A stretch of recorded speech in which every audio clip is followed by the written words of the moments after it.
Morning. আজকে হচ্ছে 16ই March, day 3। এখন আমরা রেডি হয়ে গেছি। এখন বাজে হচ্ছে 4:53 ভোরবেলা। রেডি হয়ে আমরা বেরিয়ে যাব। আজকে যাবো হচ্ছে হ্যাভলক আইল্যান্ডে।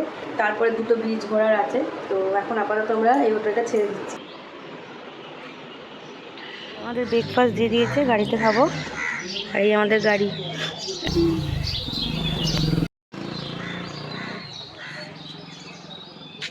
এইদিকে এখনো চাঁদ নামেনি, এখনো আছে।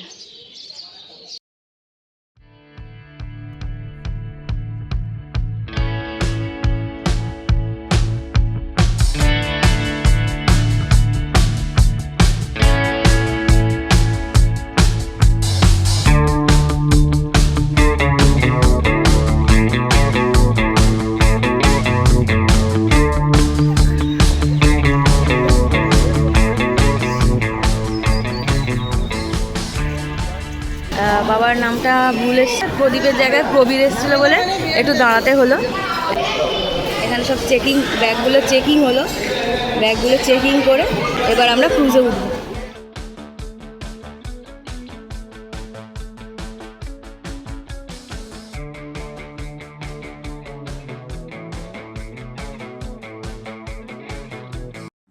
ম্যাক্রুজে আমরা উঠে পড়েছি। ভেতরটা ফুল এসি, তাই চিল্ড হয়ে আছে। এইদিকে ফুড কাউন্টার রয়েছে আর এদিকে লোকজন আসছে। মাঝে দুটো রো যে সিটগুলো আছে তার সামনে এরকম লম্বা করে টেবিল দেওয়া। আর এমনি ভেতরটা খুবই পরিষ্কার পরিচ্ছন্ন। এখানে সিটে নাম্বারিং আছে, টিকিটের নাম্বার অনুযায়ী সবাই সবার সিটে বসছে।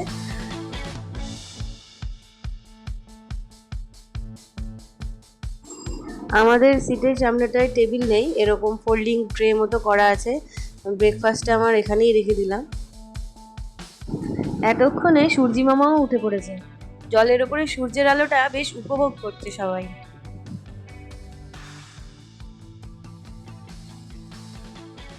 আমার সহযাত্রী আর ওয়েট করতে পারেনি, সে খুলে অলরেডি দেখতে শুরু করে দিয়েছে ব্রেকফাস্টে কি কি দিয়েছে। হোটেল থেকেই আমাদের ব্রেকফাস্ট প্যাক করে দিয়ে দিয়েছিল। তো ব্রেকফাস্টের মধ্যে ছিল এরকম একটা বাদাম চাকতি, আর এদিকে একটা মিষ্টি পাউরুটি, কলা, কেক, আর ওই বালুশাহের মতো মিষ্টি, আর সেদ্ধ ডিম, আর ওদিকে একটা বিস্কুট আর একটা ম্যাঙ্গো জুস।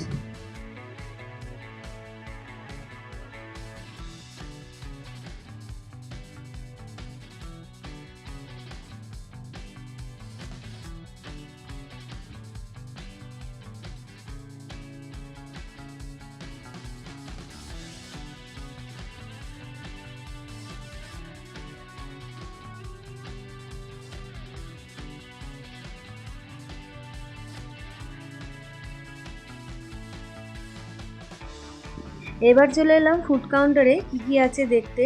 আমাদের তো ব্রেকফাস্ট সাথেই ছিল, তাই সেরকম কিছু নিলাম না। শুধু সকাল তো চা ছাড়া চলে না, তাই চাটা দেখলাম আছে কি না। তো এখানে একটু এক্সপেন্সিভ, চাটা 50 টাকা করে কাপ নিল, তো সেটাই নিলাম।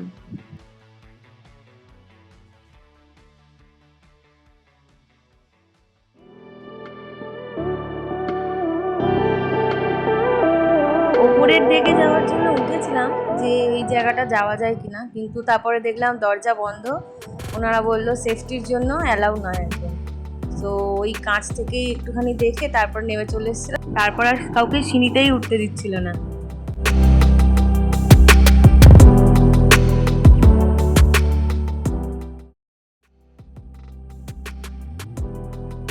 স্বরাজদ্বীপ আসতেই দেখতে পেলাম কত রং বেরঙের বোট। সম্ভবত এগুলো মাছ ধরার জন্যই ব্যবহার করা হয়।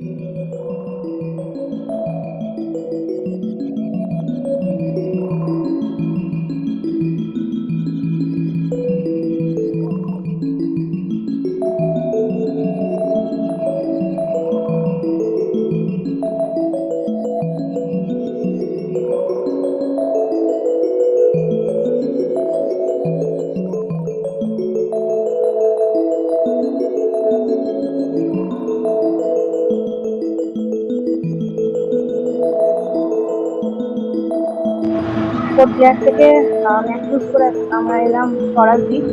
এখানে টেম্পো ট্রাভেলার করে আমরা যাচ্ছি। এখানটা আমাদের হোটেল, হোটেল এখানে, কিন্তু এখন আমাদের হোটেলে নামবো না, আমরা এখন ডাইরেক্ট বিচে যাচ্ছি। এই হোটেলেই আজকে আমরা স্টে করব, কিন্তু এখনো চেক ইন টাইম হয়নি বলে আমরা সোজা চলে যাচ্ছি কালাপাতার বিচ।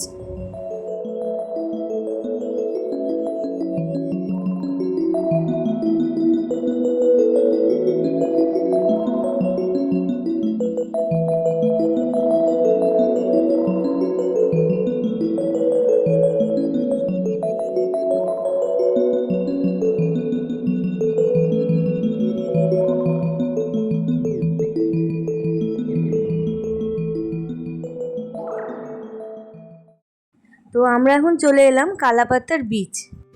এখানে এসে ফার্স্টেই চোখ গেল সমুদ্রের জলের উপর। যেমন জলের নীল রং, এরকমই চারিদিকটা সবুজে ঘেরা, আর তার সাথে সাদা বালি, সব মিলিয়ে এক অসাধারণ দৃশ্য। ফটো, ভিডিও, রিলস করার জন্য এটা একদম পারফেক্ট জায়গা।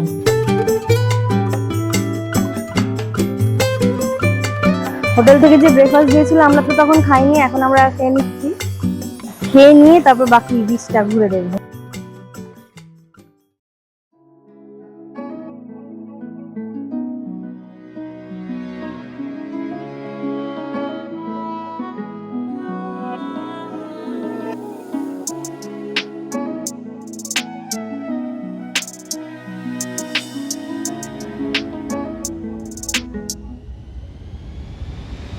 জায়গাটা ছবির মতো সুন্দর।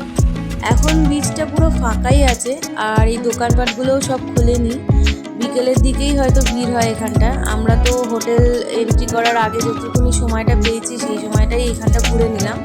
এখানে কয়েকটা দোকান খোলা ছিল, সেখান থেকেই প্রসেনজিতের একটা জামা আর কটা গিফট কিনে নিয়েছি। কালাপাতার বিচ দেখে এবার আমরা হোটেলের দিকে রওনা দিয়েছি। রাস্তাটাও কি সুন্দর লাগছে দেখতে। এদিকে নীল জল দেখা যাচ্ছে আর গাছগাছালির মাঝে দিয়ে রাস্তা, একদম পিকচার পারফেক্ট লোকেশন।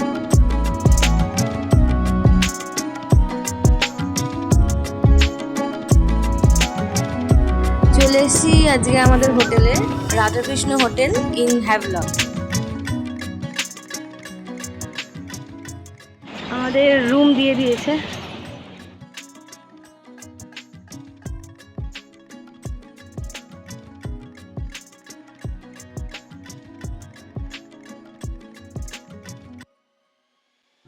রুমটা কিছুটা এরকম, ভেতরে ঢুকেই ফার্স্ট এড কভার, সাথে আয়না, এদিকে টিভি, এদিকে এসি, আর এই হচ্ছে ডবল বেড। আর জানলার দিকটা হচ্ছে হোটেলের ব্যাক সাইড, জানলা দিয়ে ভিউ কিছুটা এরকম। আর এদিকে আছে বাথরুমটা, ছোটোর ওপরে বেশ ছিমছাম আর পরিষ্কার।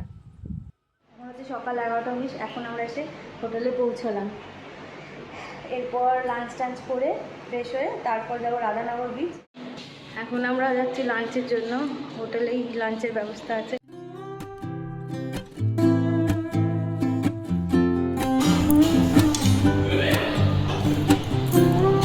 আজকে লাঞ্চে আছে ভাত, ভিন্ডি আলু ভাজা, ডাল, একটা পোস্ত, এটা কি পোস্তর তরকারি? আলু মটর। ও আচ্ছা, আলু পটলের তরকারি, আর এই যে মাছ, আর এইদিকে পাঁপড় আছে।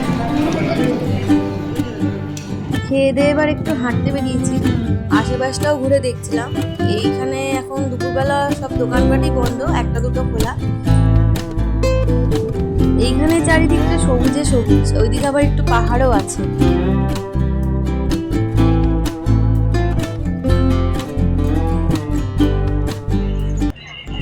একটু রেস্ট নিয়ে আমরা আবার বেরিয়ে পড়লাম। গাড়ি এসেছিল ওই 3:30 নাগাদ। এখন আমরা যাচ্ছি রাধানগর বিচ।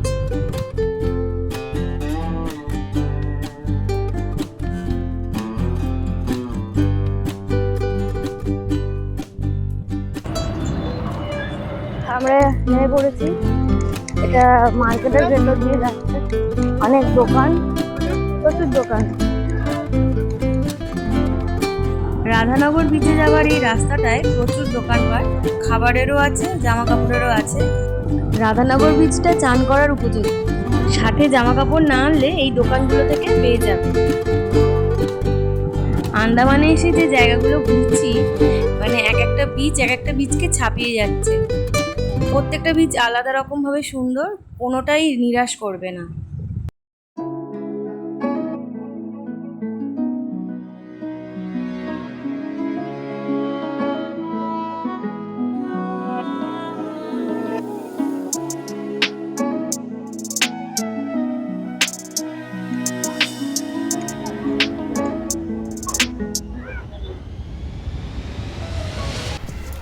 আমরা এখন এখান থেকে ড্রেস চেঞ্জ করে নিলাম জলে নামবো বলে।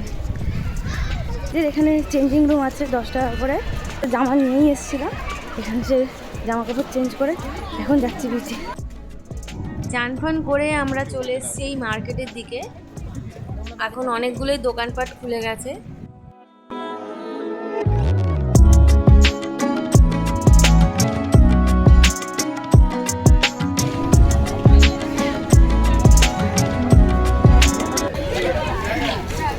এখানে দেখতে দেখতে ফুচকার দেখা পেলাম।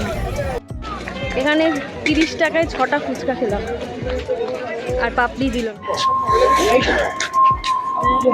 এখন আমরা আবার বিচেতে যাচ্ছি সানসেট দেখার জন্য।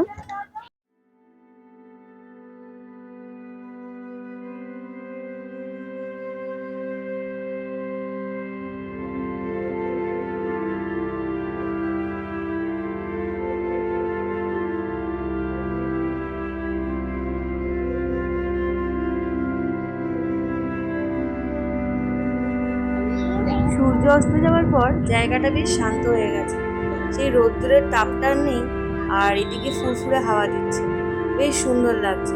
কিন্তু এই বিচটায় সন্ধ্যের পরে কাউকেই অ্যালাউ করে না থাকার জন্য, তাই এখানকার গার্ডেরা বাঁশি বাজিয়ে সবাইকে চলে যেতে অনুরোধ করছে।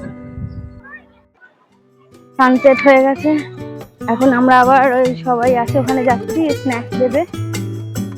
কি সুন্দর জায়গা, গাছগুলো কত বড় বড়, আর ওদিকেও পাহাড়।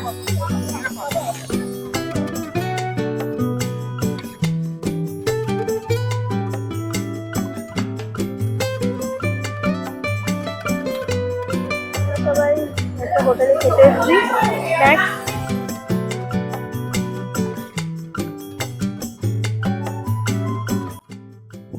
আমরা এখন সবাই গাড়ির ওয়েট করছি। যে গাড়িটা আমাদের এই বিচে ড্রপ করে দিয়ে গেছিলো সেই গাড়িটাই আসবে। তো একটা করে গাড়ি আসছে, আমরা নাম্বার চেক করছি আমাদের গাড়ির। এখন আমরা সবাই টায়ার্ড, সেই কোন ভোরে ওঠা হয়েছে, তো এই এখনও চলছে। তো কখন গাড়ি আসে আর হোটেলে গিয়ে একটু ঘুমোবো।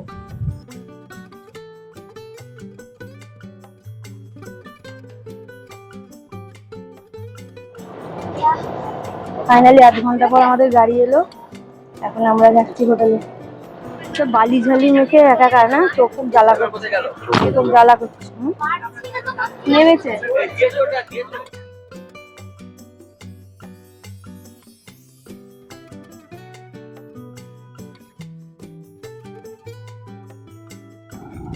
এটা হচ্ছে রাধাকৃষ্ণ হোটেলের সামনে বাজার। দুপুরবেলা তো ফাঁকাই ছিল, এখন বেশ জমজমাটি বাজার বসে গেছে।